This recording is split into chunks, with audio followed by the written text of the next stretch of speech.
Pay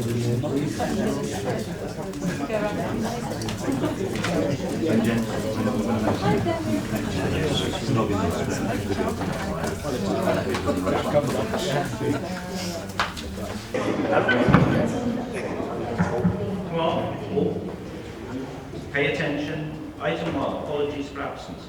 I don't think there are any apologies here. Item 2, disclosable pecuniary interests. There seems to be waived in, so we'll assume there aren't any. Item 3, the minutes, pages 1 to 6. Can I take them as agreed? Yeah. Right, yeah, that's clearly agreed then, and I'll see them afterwards. Public question time. I'm told there are no public questions. Item 5, member question time. I'm assuming there are no member questions. Right. Item 6, scrutiny items. I don't think there's anything from scrutiny. So, item 7, youth support. Councillor Ed Potter. Yeah, you're in now. Hi, hello, thank you very much. Cabinet obviously before them a report which is a result of an extensive consultation that took place last year and resulted from the work of the task and finish group that was set up as we come to the end of the current commissioning model for youth provision in Shropshire. We are acutely aware of the challenges which face young people right across the county, particularly those that are most vulnerable to what is commonly known as county lines, but child criminal exploitation, child sexual exploitation, and this is a great opportunity for us as a local authority to work in partnership with multi-agencies, but also with the voluntary sector providing youth provision to try and reach as many of these most vulnerable young people as possible to ensure that they do not get involved in such activities and their outcomes are significantly improved. So the basics of the report is for us to pool our funding that we currently have for youth services, but also increase the funding by approximately just over £82,000 to deliver a new outreach model across the county. And to enable us to do this, we have been in conversation with towns and parishes to ask them if they would take on the provision of the open access universal youth provision. Many towns and parish councils over recent months and past year have come forward saying they want to provide in their own communities for their young people youth provision, and this is a sensible way of them being able to do that whilst allowing us to free up some funds to do the more targeted specialist work with the most vulnerable people. So I think this is a very good positive piece of work that's been undertaken. It's utilising some money from the Troubled Families Grant to increase the pot of funding we have available. During the consultation, various things came out and we've addressed those, and we recognise the importance of town and parish councils and also the voluntary sector in delivering youth services across Shropshire with some access for about 6,500 young people who attend youth clubs. But there is a massive gap in what is being provided at the moment, and this new model aims to fill that gap, but also fundamentally a change in structure and delivery means that we are able to grow this model should more funding come available, whether it's through the local authority, through national government, or through the voluntary sector, through towns and parishes wanting to contribute more in their local communities. This model enables the open access to grow, but also the targeted youth work to grow, so we are not constrained, so that we can reach and change to the ever-changing problems which young people face. So members will see there are a number of recommendations, and I've got lots of reports today, on page 8. And I hope members will be able to support this proposal of the model going forward. Is that seconded? I'll second it, and I know one or two people have already indicated they will speak up. Roger first then. I'm not going to let you keep coming back and back and back, so I'll say what I've got to say. 2 goes should be plenty if you'd allow that, Chairman, but thank you, and my apologies for being late. Can you use the mic, Finding please? this problem this morning. Can you use the mic, please? It's on. Yeah, you need to talk into Right, I'll talk like this. Yeah. Okay. Again, apologies for being late. Note this, I note the task and finish group that was doing it. There's a few things I note about it, in that on the Council Equality and Social Inclusion Impact Assessment, I see that was signed off in August, before the consultation even started. I know there are comments within it, updated on the 7th of November, 15th of November, but the actual impact assessment as a whole was done in August. So and I noted it says that comments there about local commission of youth activities, etc., was actually going to be done prior to this being carried out. I note also that in the recommendations, it says that agree to cease the current commissioning model via the LJCs. I've asked for the LJC to meet and look at the funding model within my LJC area several times, and there's been a refusal to hold those meetings. So the LJCs have never been consulted as such. Individual parish and town councils may have been, but the LJCs have never been asked a question because they've never met. I also note that there is a phased withdrawal of funding for universals and access between the period March 20, March 21. Parish and town councils, a lot of them, have already set their precepts. So how they're going to consider funding this in the future, I do not know. I note also that there is a trial with 2 or 3 parish councils of trialling it beginning in April. I'm not sure which these are because they're not listed. I would hope that it is maybe some who have said that they're unable to fund it. And how is that going to be done in those areas which may well lose their youth clubs? And I note that that is only one facility of this. They will also lose it. So I do have problems with this report, and it does mention on page 1 or page 7 that there is a potential closure of open access clubs. If one looks at the responses in that map, which is part of the responses on page 26, if one looks at the colour version, you can see where the so-called public responses come from. Public responses were 126. There are 70 groups and organisations. There are 146 children's surveys. There is 155 face-to-face surveys carried out with children.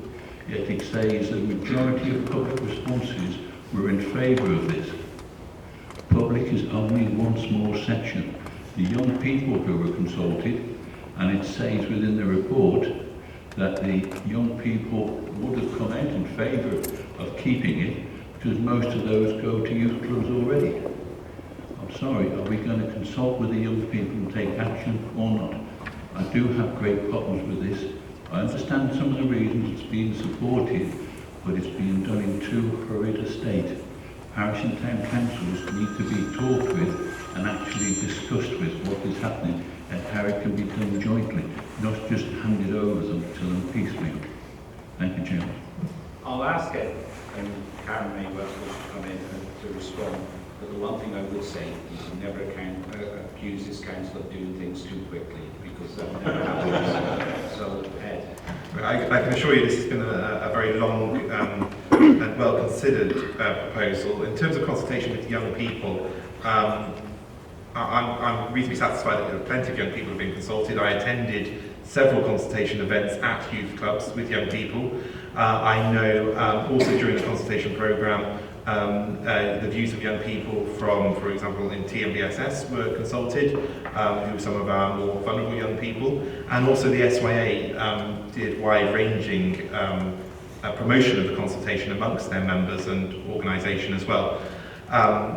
In terms of the staggered, we've come up with the staggered model, the phasing implementation, to give those towns and parishes that aren't perhaps ready now, which was the original plan, to come forward with ways in which we can assist them in delivering, and to continue and taking over delivering their open access. At last count, of the 14 youth clubs directly supported through the LJCs, 8 of those, there's agreement from town and parish councils to fund those ready to take place going forward should this be approved. And the remaining, we will work and liaise with towns and parishes over the next 12 months to enable this to happen.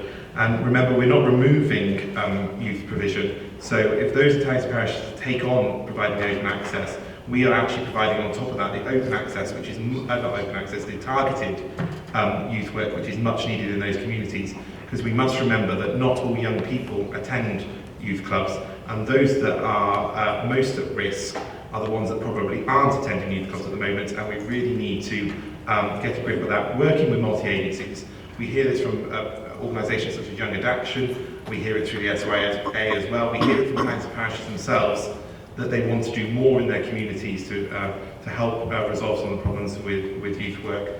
So hopefully that allays some of your concerns there. You might have heard on the radio this morning, SYA were on talking about this, who I know throughout who have been put into this consultation quite significantly. They this morning raised no concerns and were supportive of the model and the path we're going with, and we will very much work with them in helping towns and parishes commission with whoever, it might be SYA, it might be other organisations, to continue to deliver that open access.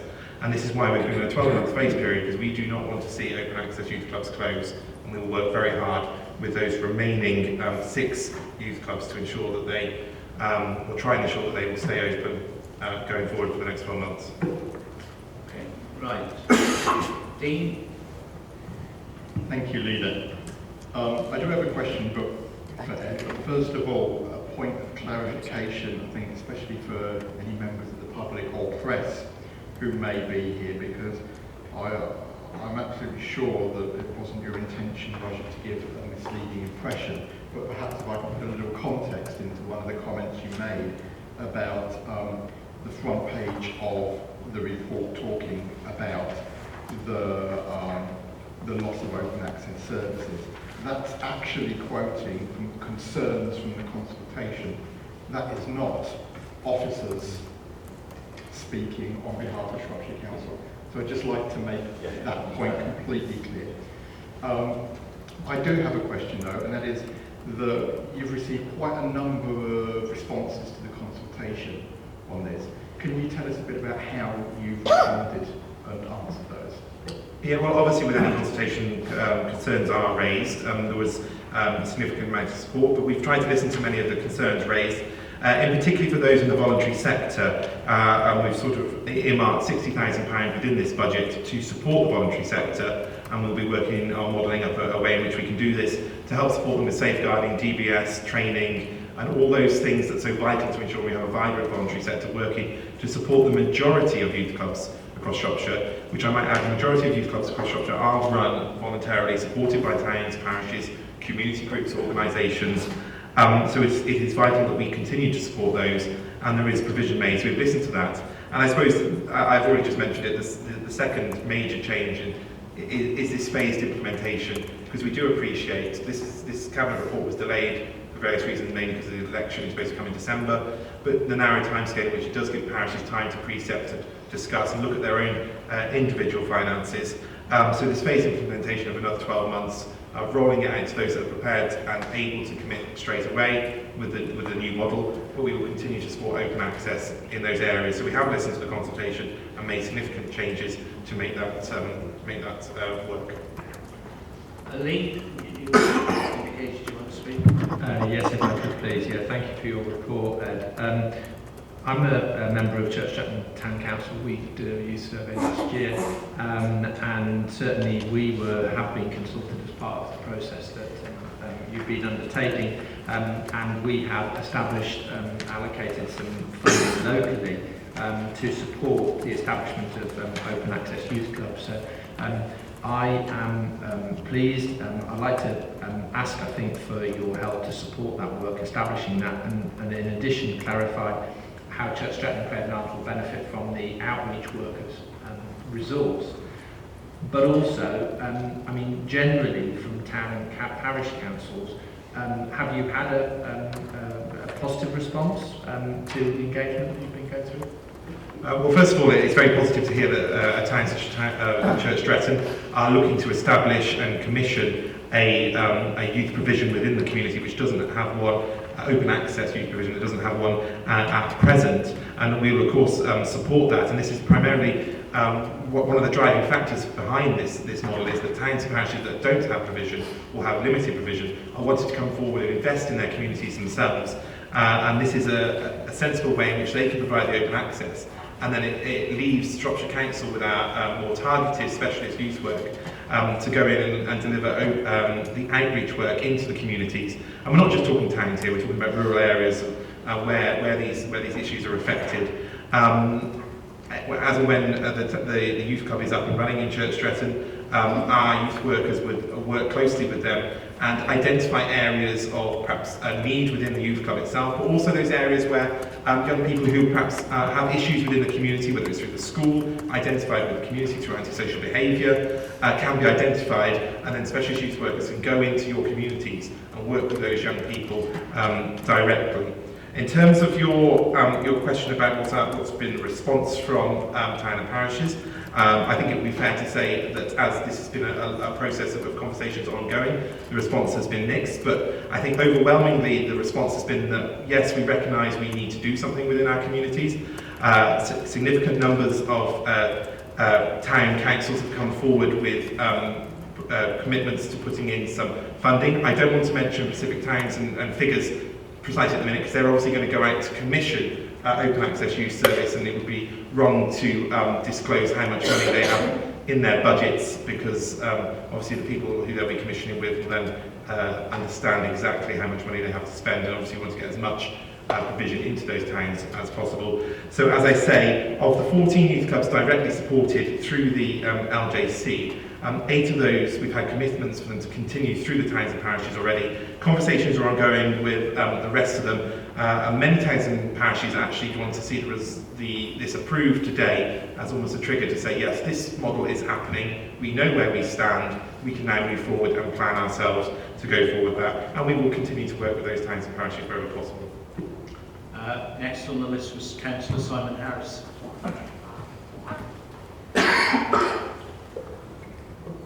Thank you. Let's sit in Alan Mosley's chair. Don't worry, we won't mistake you. Okay.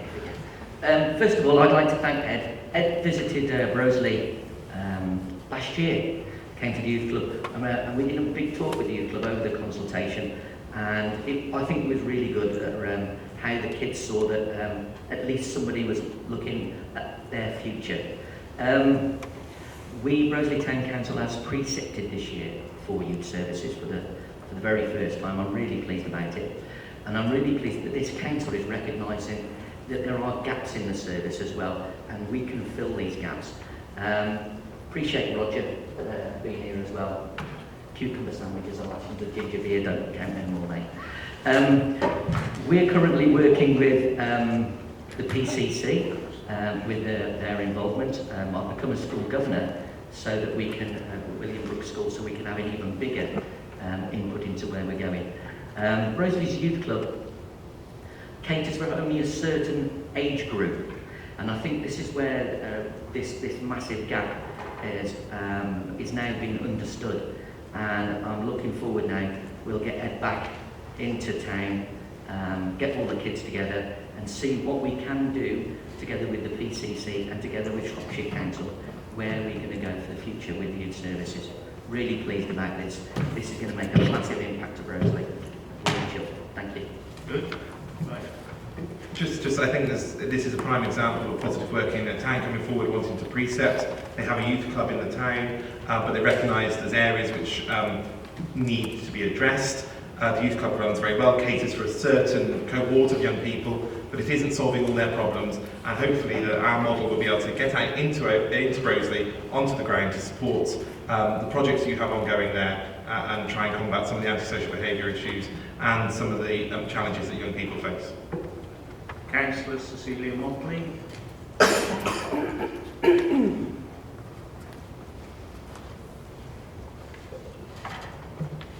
Thank you, Chairman. I just thought it would be worth my throwing in my 2 pennies here. This was actually really quite first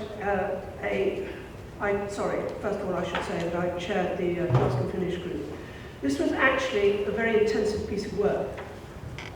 It had to be completed within a certain time frame because we knew that the contract that was presently held by the local job committees was coming to an end, and therefore we realised we had to have something new in place. And I think we also recognised right at the very start that we were facing a very different set of circumstances with regard to the pressures on young people and indeed their families now than I think probably than when the original contract with the LJCs was first produced. So I think we all felt that it was incumbent upon us to try and come up with solutions to actually help those young people who are not accessing open access youth services. And actually to have, if you like, a roving group of qualified youth workers who could actually go out and find those young people in the places that they foregather, not necessarily in the sort of approved places like open access youth clubs. And that's why we have tried to reorganise, very conscious of the budget constraints, in order to achieve this. And the other point that I mean, Ed has really covered this very well, but I think the other point that I would just like to make is that this is the start of the process. This is something that we want to grow. This is not the beginning and end of it. This is where we begin, and we want to grow as much as we can. We want to use as many sources of funding as we can possibly pull in. But I think the point that Ed made is a very apposite one, to the effect that it is hard for local authorities to be able to access some of the funds which town and parish councils can actually access.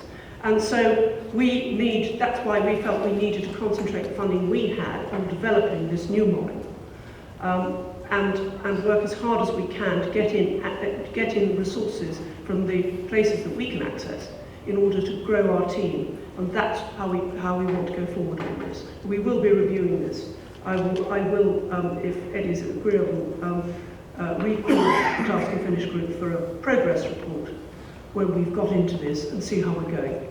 Thank you. Thank you. It does seem to me it's about the future, not about the past. This is very much about going forward and dealing with perhaps the people we haven't reached in the past and doing it in a different way. Well, I just want to follow on from Councillor Motley that it was very interesting when we did the consultation on the community and rural strategy, both working with members and the town and parish councils and the voluntary sector, that youth provision came up as one of our top 5 key agenda items moving forward. And so I fully endorse the policy. And as Cecilia says, this is the start at the beginning of how we work in partnership with our communities in delivering the outcomes for people across the whole of Shropshire. And we may not be the people who do the total delivery, but actually the partnership working. So I think this is the start. Thank you. right. Roger? Thank you, Joe. I know that I recognise the council is in a difficult place. There are untold pressures on the budget. I'm coming from the smaller parishes more than the towns. The towns have got the ability, the capacity to do more. And the outreach workers, I think everybody will admit that there is a need for those, especially with county lines and the vulnerable, and how to talk with and identify and help the young people who may be there. But we stand in danger of losing what we have in the rural areas. In the LJC area that I am part of, I think there's 5 youth clubs. One is likely to close the end of March. One is fully funded by Shropshire Council, and I'm not sure how that funding will be taken forward because I don't know if any discussions have been taken place, which is quite a large one, and there's 2 youth workers involved with that. I don't know, but there is a danger of we are improving it for our outreach workers, but the universal provision we may well lose because of the volunteers and all the assistance that is provided. So it's finding that balanced approach, and I recognise the amount of work that's being done, but we really need to ensure that the youth of Shropshire has the capacity and has access to it, and not concentrate on the larger towns like Grosley and Church Stretton and Shrewsbury and Oswestry and all those. There is wide rural hinterland, and as can be seen in the map, if one looks down the south, the west, the southwest and the southeast outside of the towns, the actual responses were not very great. Ed? Well, I think Roger's referring to one of my parishes where Youth Club is fully funded, and I can assure you conversations have been had, and that parish council is one of the parishes that have committed to supporting its Youth Club because they recognise the importance of having open access youth services, but also even in a very rural area like I represent, the challenges that are faced by such things as county lines, drug impact, working with schools and liaising, and they're prepared to take that forward and work with us on that. I can't comment on the other youth clubs you sort of mentioned there without specifics, but as I say, there's a 12-month transition period here, so no youth club is going to close at the triggering of this report, and we will work very closely to ensure that we can help and support those smaller towns and parishes, which I'm acutely aware of, because I represent rural areas as you do, as we neighbour, so we will look into that. Councillor Steve Charnley? Thank you, Leader. Just coming on to Roger's point again, interestingly, we had one of my parish councils last night, and it was budget setting. We precepted yet again to fund youth service or youth provision in the parish in partnership with a local provider. The other parish runs a private youth club. We've never had any funding from the council. We don't particularly want any funding from the council, and it works fine. The standard council youth services of the past wouldn't work in the rural communities, hence we're doing it differently, so I fully support the way forward. Right, I think everybody's had their say, therefore we'll move to the recommendations, which are on page 8 of the report, or well, the little 2 or the big 8. And can I see all those in favour, please? Right, that's clearly unanimous. Thank you very much. We move on. Item 8, Shropshire Schools Funding Formula 2020-2021. Councillor Ed Potter. Thank you. Members of Cabinet will recognise this is a paper that comes before you every year. In Shropshire we are very fortunate to have a very active and engaged schools forum who work tirelessly on ensuring that all aspects of school funding are conducted in an appropriate manner. You'll see there's a recommendation on page 65 that Cabinet accepts the recommendations of Schools Forum on the funding formula for Shropshire schools for the financial year 2020-21 for main schools and the academic year 2020-21 for academies. I don't think there's much to say. As I said, this is a paper that comes before you every year, and I would move the recommendation that we support the recommendations made by Schools Forum. They are the people on the ground working day in and day out at our schools to provide primarily good and outstanding education to our young people, and it's fundamentally it applies the national funding formula which we try to follow. And that's seconded. Right, nobody needs to have anything to say, so all those in favour, please show. Right, thank you very much. Item 9, foster care fee and allowance policy. Ed, again? Again, it's unfortunately, I'm sorry about that. So this is again a very good piece of news for the council. We are all acutely aware of the demand placed on children's social care, particularly our growth in the looked after population. We all are equally aware that the best place for a young person to grow up is in a loving and caring family environment, whether that be with their own family or, if that is not possible, in the care of foster carers. And we are very grateful to the huge number of foster carers we have in Shropshire who really do make a massive impact, a positive impact on young people's lives throughout the county. I've had the opportunity to attend several foster carer events, and those people who embark on the vocation of foster care, I really take my hat off to them, because they are some remarkable people, really turning around lives of young people who have perhaps not had the best start or have gone through their first childhood experiences. So after a series of consultations and discussions, this report outlines the new increases to foster carer fees and allowances going forward. I suppose the biggest difference in this to what we've had in the past is that we're shifting the funding from carers. So carers will still receive the funding, but it's on a funding to the child, as it were. So, for example, families who foster multiple children will see the benefit in that, which is a positive for us because we have a significant number of sibling groups who come into the foster care. So if foster carers are able to take a sibling group, for example, it is of a benefit to us as a local authority, but it's also of a benefit to that family to keep siblings together, not to separate them whilst they're in the care of the authority. As I say, detailed consultation has been taken on with the Foster Carers Association. All the fees and allowances are outlined in the paper, and I would ask Cabinet to move the recommendations which are on page 76. Okay, and that's seconded. Only a fairly quick one, Chairman. Fully support this, and I congratulate what is being done. It is the way forward for it. And also the previous page didn't put a hand up to yet understand support everything that it is. Right, any further comment? Right, all those in favour, please show. Right, thank you very much. Item 10 is to exclude the press and the public. Actually move it, so can I see all those in favour of the exclude, subject to local government tax, 1972, paragraph 10.4, etc.